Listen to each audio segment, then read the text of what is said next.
Welcome everybody to Climate Channel, Climate Conversation, Climate Actions Pathways. Today's episode, the 5th episode, is on climate, people, and planet. Climate change is right here, right now. We are in climate emergency. We are facing climate crisis. So how best we can overcome this crisis, we can face climate change in a manner that our planet is protected, our people's future is protected and sure. So we are going to discuss that in this episode. We know that in our days, we are also celebrating International Day for Forest, World Water Day, and also World Meteorological Day. These days are single day of a year, but these problems, water problem, forest problem, or meteorological problem is everyday problem, 365 days problem. And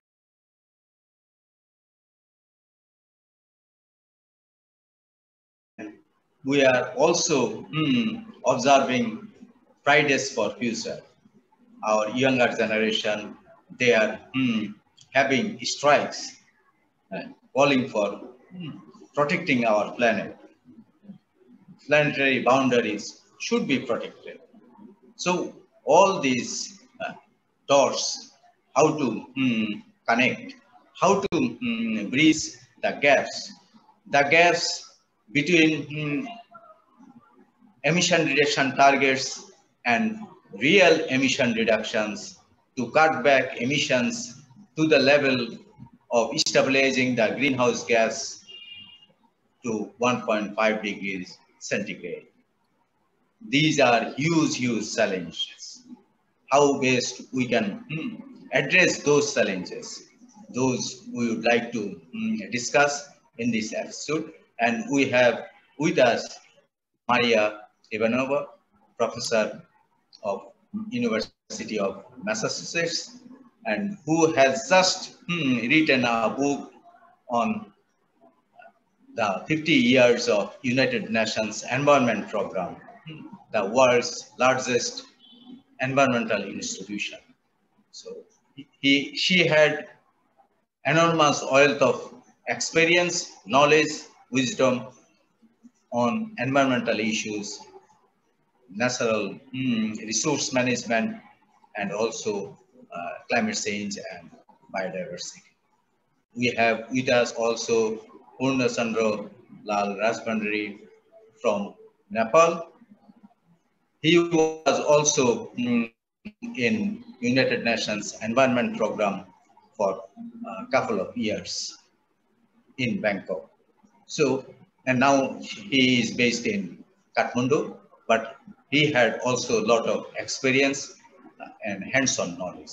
So we would like to discuss the whole gamut of issues ranging from biodiversity to natural resource management, wetlands, water bodies, and of course, climate change. People's livelihood, life, and livelihood. And also nature-based solutions, how best we can ensure nature-based solutions, and how best we can have a green recovery amid COVID. So all these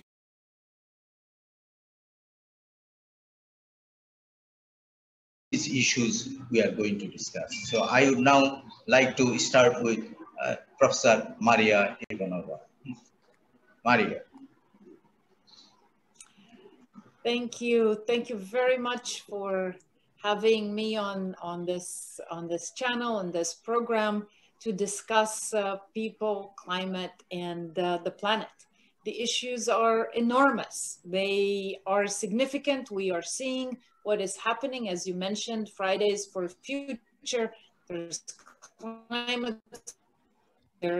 We are living in a climate crisis that demands our attention, demands our action. And yet, what is to be done? What is to be done by individuals and what is to be done by institutions? So let me just start us off in this virtual online discussion by pointing to a few issues. When we think about these big issues, people, climate, and the planet, what comes to mind for me as a citizen, as an educator, is the notion of equilibrium. That the planet, with its climate and with its biosphere, is in a state of equilibrium, has been in a state of equilibrium. And it is the people and our impact on the planet, whether it's on its biosphere or on its climate or various parts of this equilibrium, that we could actually cause that disbalance.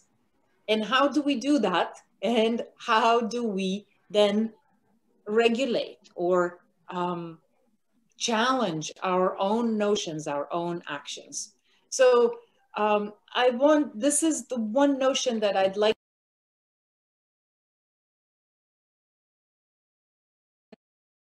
with all, is that the planet has been in a state of equilibrium, but now there are more people on the planet. There is more carbon dioxide in the atmosphere than ever. There is greater consumption of natural resources. There is greater environmental degradation than ever. And there is also exacerbated nationalism preventing international collaboration. And so it is difficult to rein in the human impact on the planetary equilibrium. And yet, this is our challenge. This indeed is the challenge for global governance. How do we govern our interactions as humanity, as citizens of nation states, but also now as citizens of a global civilization? And we have heard the notion of planetary boundaries, that we are pushing several of the 9 planetary boundaries. We are breaking them. And so to me, the main culprit, in a sense, is not the fact that we have people. It is the fact that we consume way beyond our means. And so we have entered in an age of not only consumption. It is not about consumption. It is about excessive consumption, which is consumerism. And that is our lever of impact, that we disrupt an equilibrium when we live in a constant state of consumerism. But at the same time, if we were to manage our consumption better, if we were to reduce consumerism, we would be able to relaunch or to kind of restart that equilibrium. And the planet will survive regardless of what we do. We talk often about environmental management, that we want to save the planet. We cannot save the planet. What we have to do is think about protecting the conditions that protect the existence of the human species on the planet. And so how is that to be done? At these various levels of governance. And that's the big question. And at the same time, that question actually invites a lot of creativity. How could we do that with our newfound awareness, with our newfound means of impact?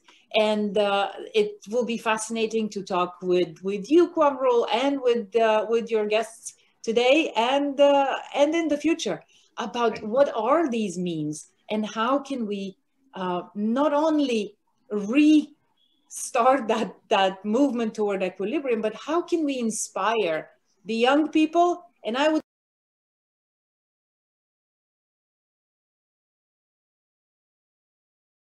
say the not so young people, those like us, those like me, in their 40s and 50s now, who have seen enough, who know enough, and whose impact is significant, both in the negative way, but also in the positive way of what we could do to have a positive impact.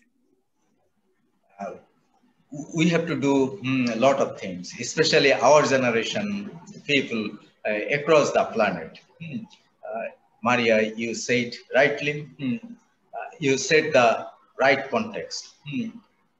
And also not the younger generation alone, but the generation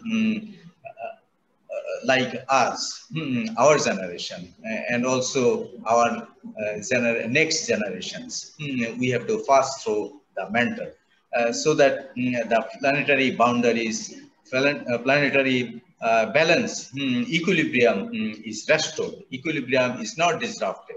Equilibrium is not destabilized. So we can't destabilize our climate system, but we have already destabilized it. How best we can restore them? To restore, we need to change our behavior pattern, change our luxurious lifestyles, because we have to also compromise our lifestyle, because this lifestyle is not say conducive to the equilibrium of the planet, of the natural bounty.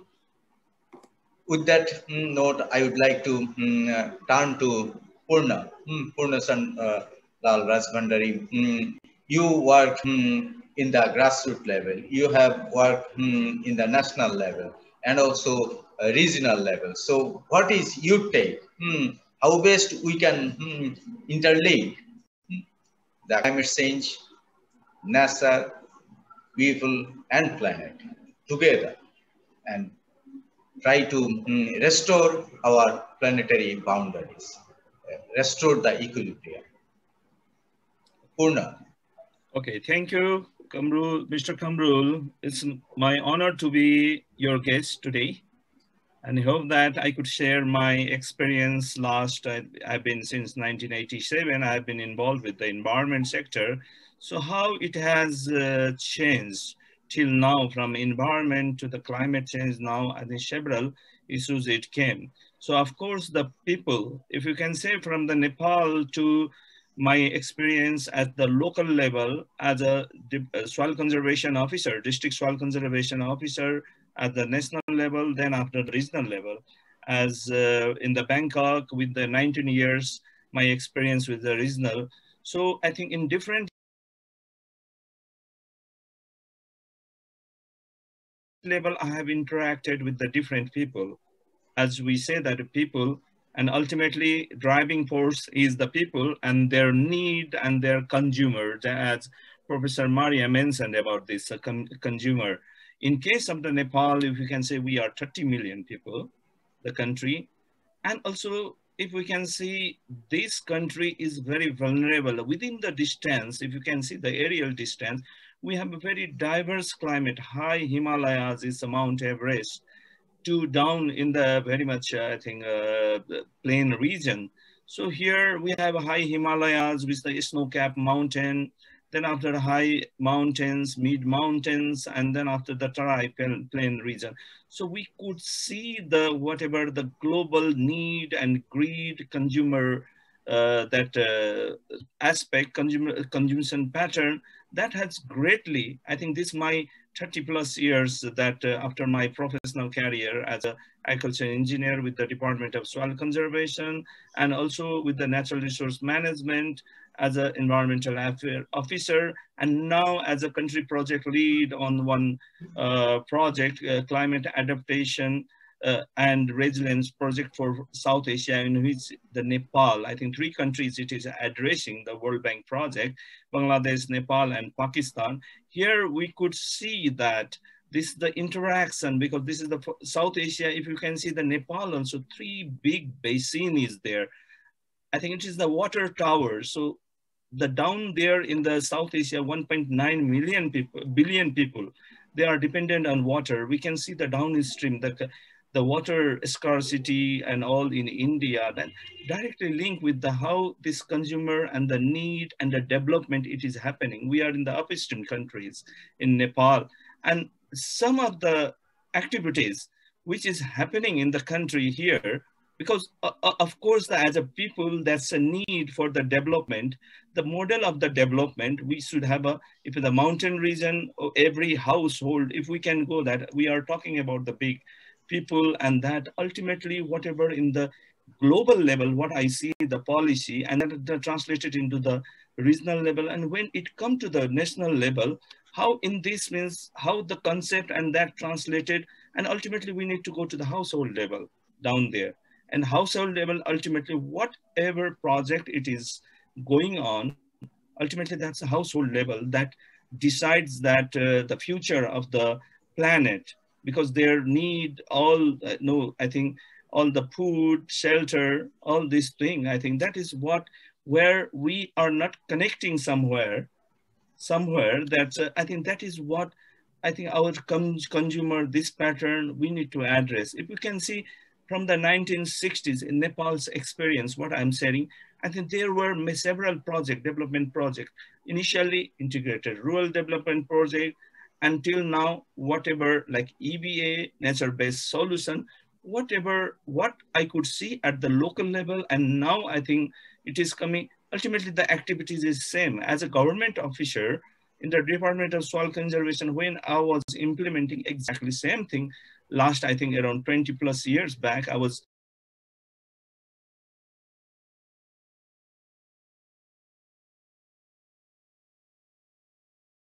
as a officer implementing, it's the same. So I think that is what I think I could see the changes now. And as this high altitude country, we can see a lot of changes. Tree line is shifting, because every year also with some friend, I goes to the high Himalayas, 3,000 meter plus, we go on the trekking, and I could see that. I think some of the thing is still not addressed in this our climate which we are talking about. Like in case of one very good example, what I will give that, because we have a like upper Mustang and that level, it's a very cold, arid region. I think that is a dry region. I think now I think that experience it is having, that they don't have the vegetation, and slowly they could feel that the tree line is moving up. Whatever before one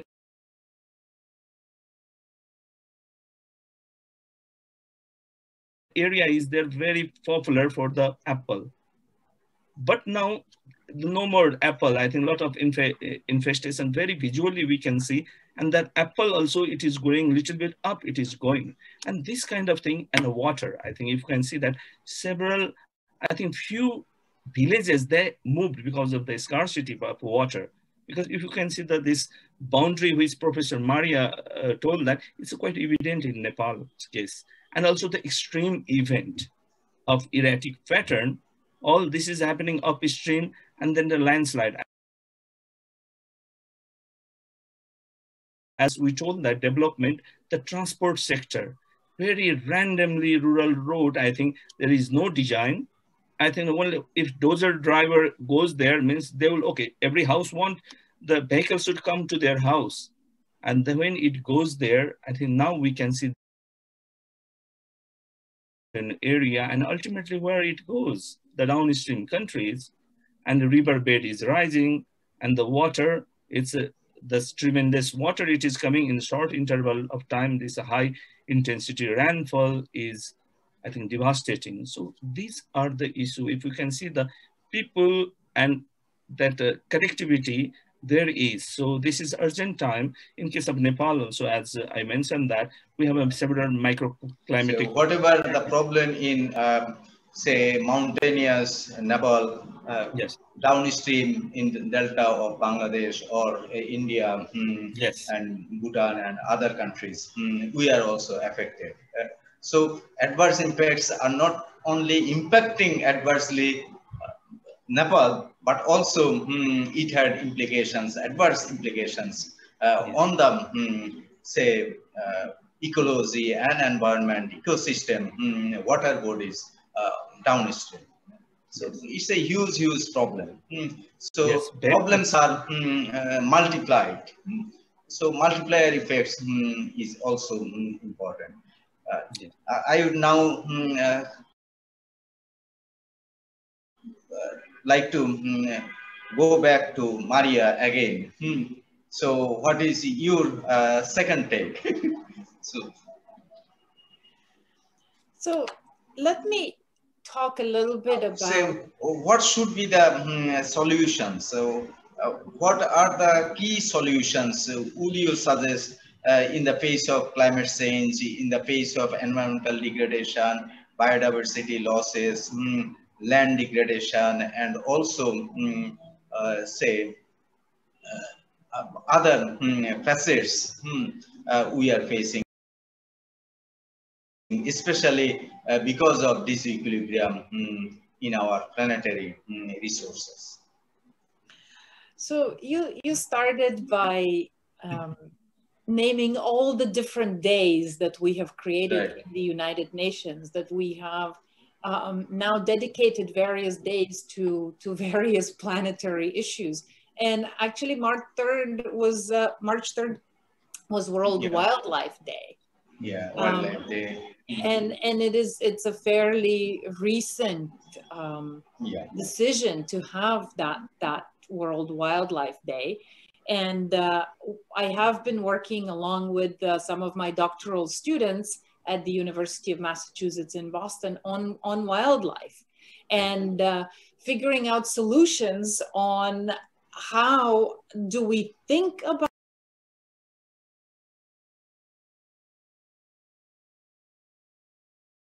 wildlife and protecting wildlife in this broader context, as you mentioned, of people, planet, and climate.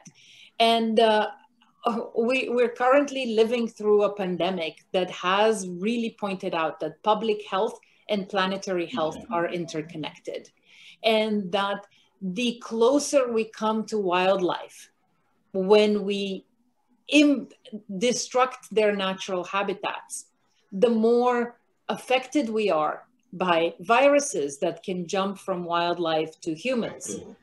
This is what we're living through right now. The entire planet has stopped. All the people on the planet have stopped because of our connection to the planet and to wildlife. And so when we're thinking about solutions, we have to think about how do we change our behavior, and indeed the solutions to consumerism. And we have to think of how do we change the institutions that actually help us regulate that behavior. And so there is individual action and there is institutional action. So individually, we can try to change our behavior, but I will say it's necessary, but it's not sufficient. What we need is institutional frameworks, governance frameworks that actually allow us to have the right choices. For example, we often say, oh, the 10 things you can do to save the planet, drive less, bike more, and so forth. I would like us to have a choice, not between what car you will drive, whether you drive an electric car or a gas guzzling vehicle, but I'd like government to give us a choice of actually taking a zero emission train. And yet those choices cannot be made at the personal level, at the individual level. These are institutional choices that have to be made at a policy level. And they can often not be made at a national level without the international frameworks. And this is why I have been drawn to study global environmental governance and have studied how it came about in the last 50 years, how it has performed, and how we can imagine its future. You also pointed out, Quamrul, that my book on UNEP just came out. This is the untold story of the UN Environment Program, of the world's leading environmental institution, where I do cover a lot of these issues. How was that system of governance created 50 years ago? What was the individual leadership that led to that? Because it didn't create itself. If there is one thing that I would like to point out as a result of my research, is that individuals have agency because they can create agencies. They can create international institutions. And so it's important that we figure out what is the individual, the role of the individual in institutions, and how can we change the set of incentives and disincentives that allow or disallow behavior that impacts the planet. I can go into more detail, but let's get the conversation going. Maria, you are right. We have already observed Wildlife Day. Wildlife had a great connection with biodiversity, with our forests. International Forest Day, we are going to observe. And also we are going to observe World Water Day, and then World Meteorological Day. So successive days, and also Fridays for Future. Younger generation are launching that movement. So all these days are token, but if we connect all these days, then it creates a lot of pressure, especially to build the momentum generated through the celebration of these days. But these days are not enough, because you see, our planetary health is not that good. Right at this moment under COVID, the people are affected, people are dying each and every corner of the planet. And likewise, our planetary resources are also shrinking. Our planetary, say, balances are also destabilizing.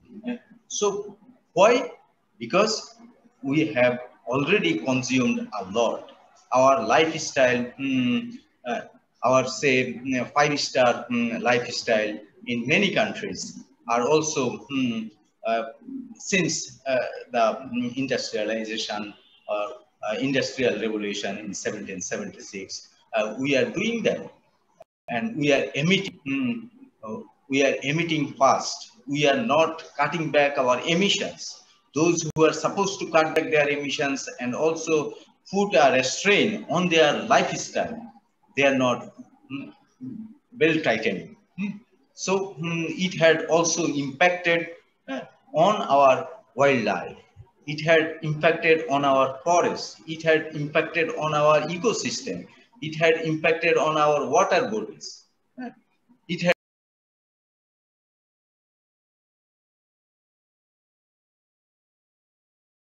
impacted on our meteorological system, met system. So from every front, we are confronting these colossal impacts, adverse impacts. So, and our climate is changing, abruptly changing. More frequent floods, droughts, desertification, and also inundation. Rainfall pattern has been changing. Our crop pattern is changing. Crop calendar is changing, not only in Africa, Asia, Latin America, even in Europe. So we have to face it. How best we can face that? we need a lot of institutions. UNEP, United Nations Environment Program, is an institution to guide globally as an institution. United Nations Framework Convention Secretariat has to guide us on climate front. Then also Desertification Convention Secretariat, they have to guide us for land degradation, desertification, and also biodiversity, biological diversity convention secretariat, and other convention secretariat, the Montreal Protocol, or other bodies. They should also come up as an institution, global institution, reputed institutions. But are they faring enough? And also big countries, emitter countries, and those who are endowed with resources, industrialized, advanced,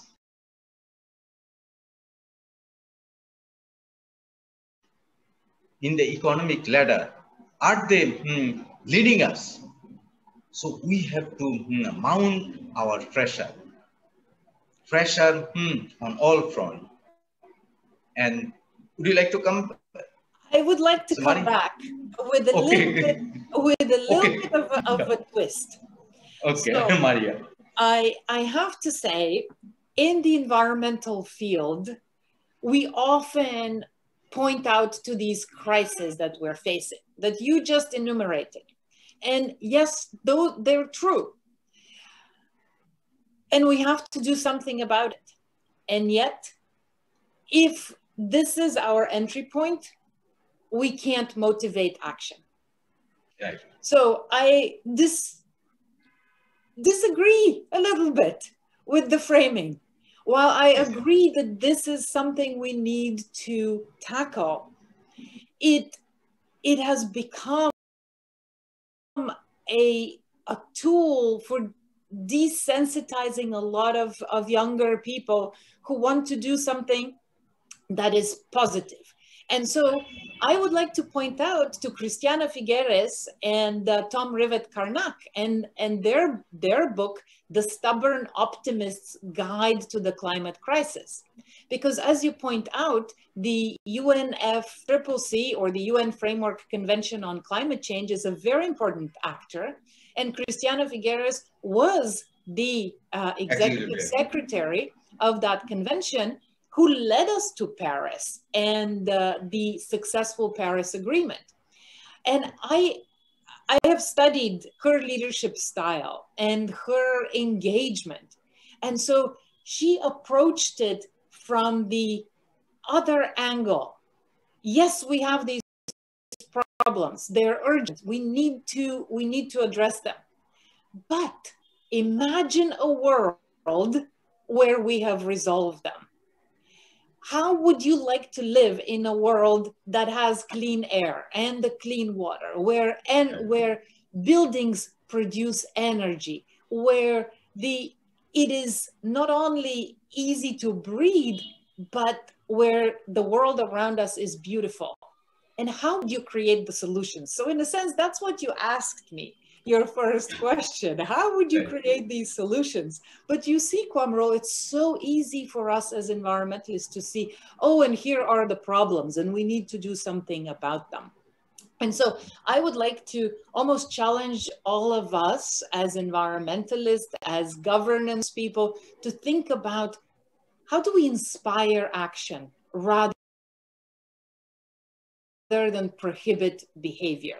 How do we inspire that change in thinking?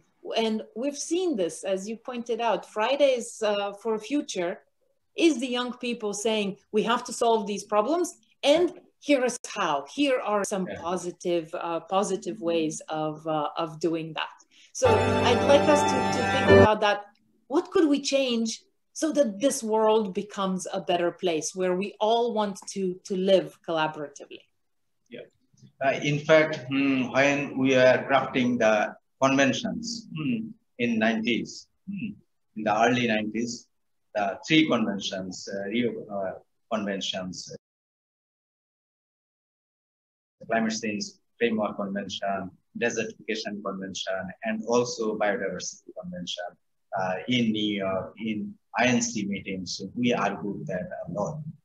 Then in Rio, we put those for signature. Then those are ratified, those are enforced, secretariats were, and then Conference of the Parties started their journey. And also, you know, we had in the first GEO, Global Environmental Outlook. I was also one of the authors of GEO 1, GEO 2, GEO 3. So in those years, we try to act as environmental champions. We try to motivate people as seasoned campaigners, try to set positive examples, say environmental practices, best practices, and also center of excellence. We try to build center of excellence across the world, across the regions, and also try to put some positive notions, positive best practices to say replicate, to upscale. Those are the years, but now we need to move fast because of the scale of the problem, the magnitude of the problem is quadruple. So we have to also raise the momentum and how best we can raise that momentum and also pursue right earnestly to have more nature-based solutions, down to earth. Purna, your take. Okay. Sorry. Yes, thank you, Quamrul. I think it's a very inspiring to talk with our Professor Maria. Quamrul. Okay, one is the all global level. You guys are very much on the scope and all this. You are meeting. You are at the grassroots level. Yeah, I think for me, I think I had the opportunity to work at the regional level. So.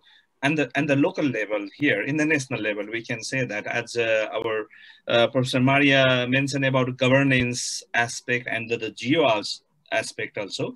The GEO report, I think I had opportunity from Bangkok. I was very much involved with GEO 2 and the 3 and their capacity building training module there.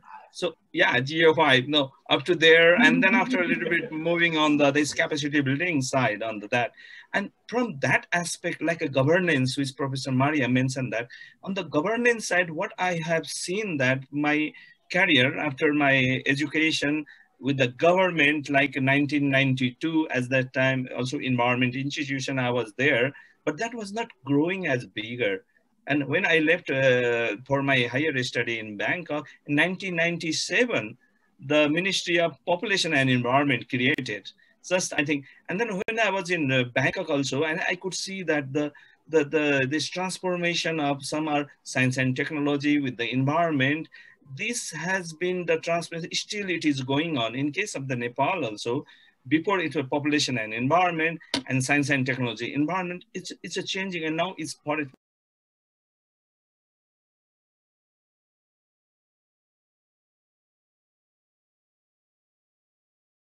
Ministry of Forest and Environment.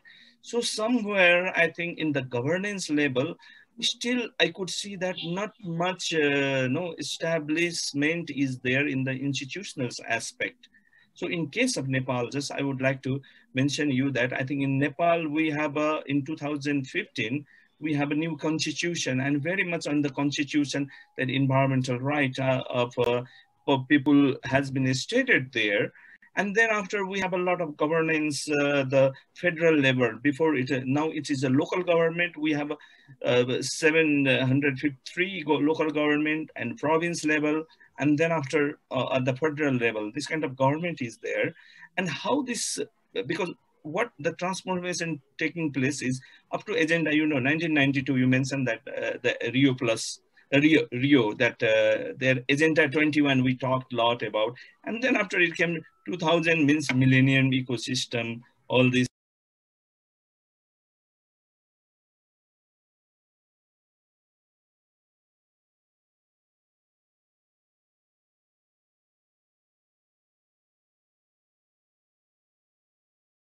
came. And from 2009 and 10, again, pressing this climate, all this thing, it's a very much rapidly, the transformation and the new terminology, it is coming up in the world. And in case, if you can see in the national level, if you can see the ministries, we are very much comfortable with this terminology. We are very much well educated. But the same thing, if you take to the other, like say sectoral agency, like transport, infrastructure, irrigation, like big, that kind of structure, they are still not comfortable with the word. I think they need to turn the dictionary to understand that. And another thing, in Nepal, you know that we have a multi-ethnic group and we have 125 languages. And sometimes Nepali is the common language. But when we need to translate, sometimes it's easier to have an English word than a Nepali word. I think the new, it is coming up. So this kind of issues are there. Ultimately, as we talked about the youth people and other awareness that the word. So I think one of the objectives should be there, that these sectoral agencies, like the infrastructure, road, and they should be also comfortable with this word, actually. So I think in the similar way, in the governance side, I think that is, we need to incorporate now. I think so much rapidly we are looking into, in all sector, we need to put this terminology. And another, let me update you, in case of Nepal is very much working on the adaptation and other side. So we have a national adaptation plan of action was there in 2009-10 that time. And then after also we created how to bring this NAPA action to the local level. So we have also in Nepal is very much in the flagship, that LAPA, Local Adaptation Plan of Action. They have 7 steps there to prepare that. So that level it went at that time. No, before, if you can see the 2000. Yeah, I also was in Nepal, in Kathmandu, for preparing LAPA and NAPA. Yeah. And so, I also organized a couple of workshops, facilitated those in Kathmandu. And also in several valleys. Yeah. And what happened that NAPA, and we are taking that into the local level. Now, another issue is that before we have a local level government is a village development committee. It's a small. After we have a structure, administrative structure, like a 753, that local level municipalities are there. So again, they need to put it together in the another boundary, because we know that LAPA and that when we go to the local level, it is not the basin level, means we can see very much indicator upstream and downstream connection, something we do it, but it is in the administrative level we are preparing. So in that case means, okay, political, other many things is there. So that's now what happened, that another challenge for Nepal is to bring this climate related agencies up to down there. So I think just wanted to inform you, we have a NAP process going on, National Adaptation Plan Preparation Process, funded, supported by GCF and implemented by UNED. So this process is in the final means the consultation process is going on. And this also, this climate change policy in Nepal, they have prepared this coordination level. At provincial, they have a provincial coordination committee that province climate change coordination committee, means PC4, they say that. So all 7 provinces have that mechanism, and they go, I think even this climate change policy, they stated that even in the local level, they should have a climate section in that. Right. In that way it is, but another challenge is that they don't have much capacity, as we need to translate that terms. Okay, in the local language, evident, like a flood in the downstream level, upstream landslide, I think extreme event that is impact, and also the agriculture, they are very much suffering from the drought and the lowering the groundwater table, and the number of days is getting lesser, the rain. So what happened that now it's a dry season, the forest fire, it is happening. Forest fire is also so local knowledge is indigenous knowledge is very important. Yeah. Earlier, if you can see that all these people were adapting with this very much diverse, adverse climate also in their way. But now also, I think some of the knowledge, if you can see that the lower level people, this climate is changing, tree line is going up. So who are practicing in the lower level, I think that climate is moving up. So I think somewhere within the vertical, as well, this knowledge transformation within the country is also needed. I think it is good that I think so Bangladesh is pioneer in adaptation, many practice the issue, you are very good at. And that learning also, I think that is very much needed also. But within the Nepal also, we have a vertical, this climatic, that profile is there. I think that people who is living the floodplain and a little bit going up, they have a different issues. And when go up like a glove now, this glacier lake outburst flooding.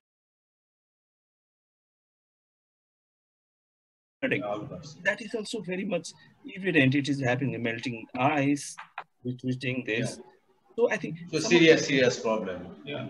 And governance, I think what Maria told that, I think very much needed in Nepal case. Now, another, again, after 2011, that means climate finance is also coming up. That is also good. Now is the loss and damage. And the loss or damage also, one thing very much, I think for Maria, it will be very good to know that when we go to the Upper Mustang, they have a different kind of house. It's a mud house and they have mud roof. And earlier what happened that it was snowfall there more. Snow and they just clean it, it's okay. But now snowfall with more water content it has. So whenever that deposit on their rooftop. That collapse, Not collapse. Then it sleep. Sleep, water, other. And I could see that every year then high altitude area we go, this aesthetic look, they have that architect is changing. They are putting the tin roof on that. So we can see that the culture aesthetic that is also changing. So how could bring that? I think there what the knowledge and the technology is very much important. That has been, I was raising this kind of thing. So we have vertical changes. I think we should learn within. Lot of changes in the cultural front, in the habit, consumption pattern, everything. Even cropping system, cropping culture.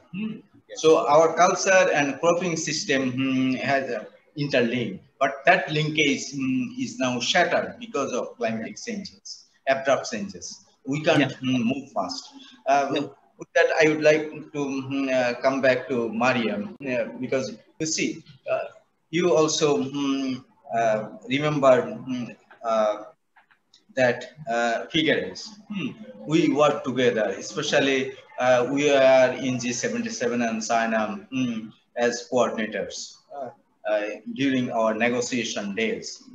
And then she became the executive secretary of United Nations Framework Convention and lead us to the Paris.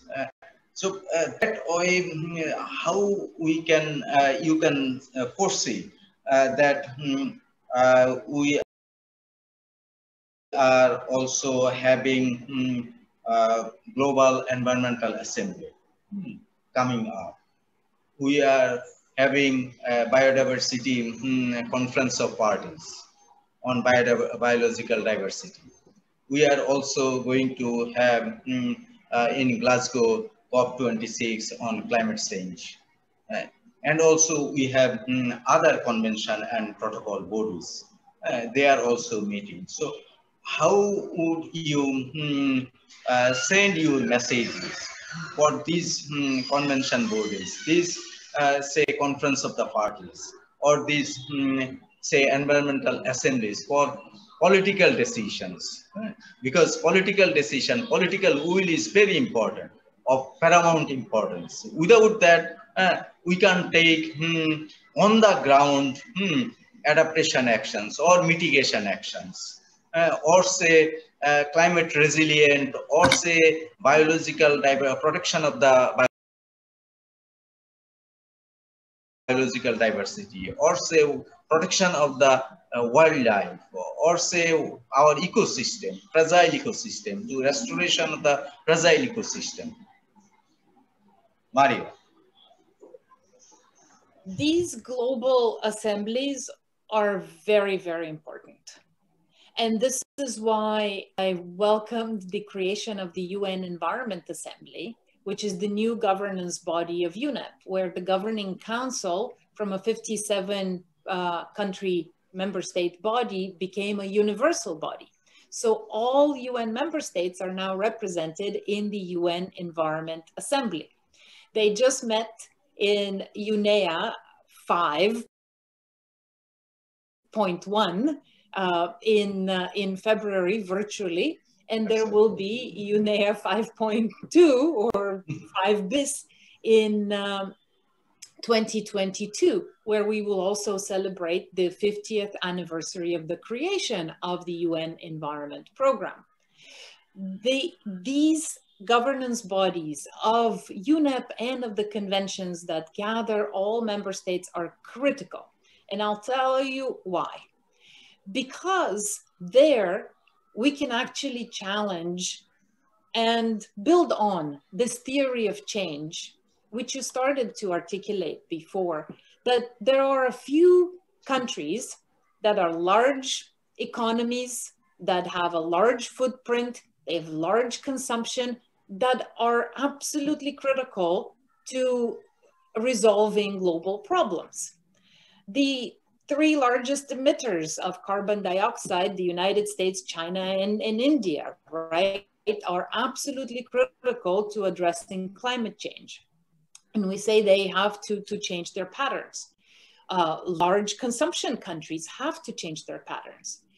And we rely on this theory of change. If they do X, Y, Z, others will follow. I would like to posit a little bit different theory of change, that the leadership of small states is equally important. Because when small states step up and in these global assemblies take the floor and say, here is what we are doing, and here is what we are asking for, I think their legitimacy rises, but also the urgency to act on the issue increases. For example, we have the UN Framework Convention on Climate Change because Malta led the negotiations and put the issue on the agenda of the UN General Assembly. That led to the negotiations of the Climate Convention. Then Costa Rica and Fiji and the Marshall Islands were critical in creating the Paris Agreement. We have Rwanda that led to and hosted the negotiations on the Kigali Amendment to the Montreal Protocol. Colombia led the negotiations of the Sustainable Development Goals. So we have a number of small states whose impact on the problem might be very small, but whose impact on the solutions is very, very large. And I think that these global gatherings actually gives the stage to these small states to step up and speak up and empower others to do the right thing. But I'll end on this note. To be able to empower them to do that, we also need to tell them how they are performing in meeting their obligations under these various conventions. And this is where we here at the University of Massachusetts, Boston, and the Center for Governance and Sustainability that I direct have started this assessment in collaboration with UNEP and governments, an assessment of the extent to which countries actually meet their international obligations under the conventions. And we have created the Environmental Conventions Index. And we can give you data on every country for the past 20 years of how they have performed. And the findings are positive and counterintuitive. There are a lot of small states that actually are meeting their obligations and are performing not only in the top among their peers, but actually the top among in the world. So Indonesia is performing on a number of conventions. Algeria is among the top 10 in the world on the Basel Convention on the transboundary movement of hazardous waste. And when you tell these countries how they perform, they actually gain the legitimacy to speak out at these universal bodies and to empower other countries to follow their example, and to urge the big economies and the big consumers to change their behavior. Yeah, Maria, you are absolutely right. That small countries, when they lead the negotiation, they lead the convention bodies, they perform, many of them. In fact, say Bangladesh or say Nepal or say Bhutan, they lead from the forefront. Fiji, Gambia, Mozambique, Uganda, say these countries, Costa Rica, Colombia, say they perform, they rise to the occasion and try to lead from the forefront in very many conventions, very many conference of the parties, even say general assemblies. So these countries do need to equip with solid negotiators, set of negotiators, and they need, because this is a knowledge-based diplomacy. So that knowledge, that leadership, and also continuity. Say, some of us have been in the process for many years, even before Rio conventions. We are in the negotiation process, UN negotiations. That gave us so much wealth of knowledge, insight. Especially insight knowledge is very important, because the co-presidency always do require, for making a successful COP, they do require these experienced hands. And these experienced hands can move things. Say Christiana Figueres has been in the process for many years. So these type of people, skilled people, skilled negotiators, master champion negotiators, we do need right at this moment of the history for making our conventions more effective, our environmental institutions more effective to deliver, to take climate change onto the ground, to take adaptation onto the ground, to ramp up ambitions, to make robust nature-based solutions, to have a positive footprint on our planet, to restore the equilibrium.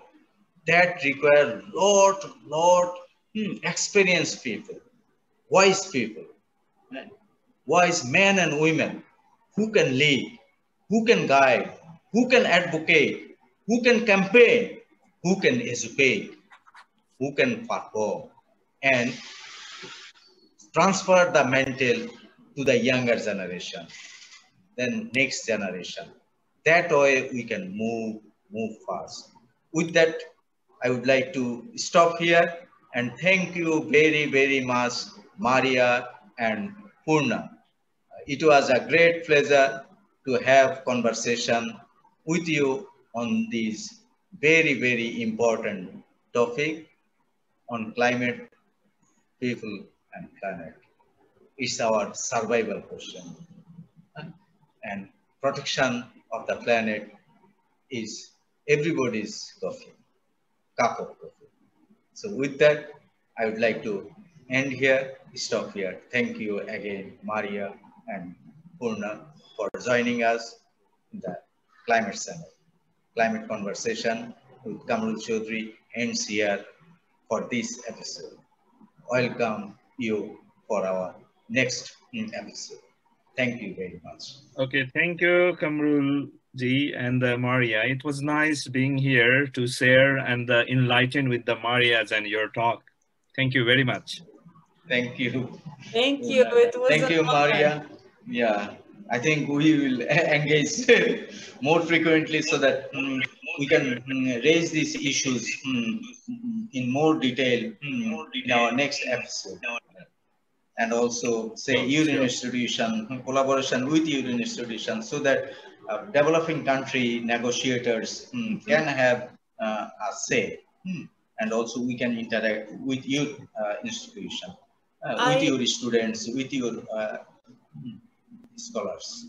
I completely agree with you about the knowledge-based diplomacy, the need to change the narrative. And for this, these excellence centers, as you pointed out, there were a number of excellence centers. I almost feel like we need to recreate those. And so I was one of the coordinating lead authors of GEO5, and the collaborating centers now do not exist with UNEP anymore. And they're gone. And so I think that we need these collaborating centers of global governance around the world. And so this is perhaps something that we could work on together in the future, to create a few centers of excellence that work on these issues and empower small countries to take the lead. Okay. So see you again. Great idea. Bye. Please count on us.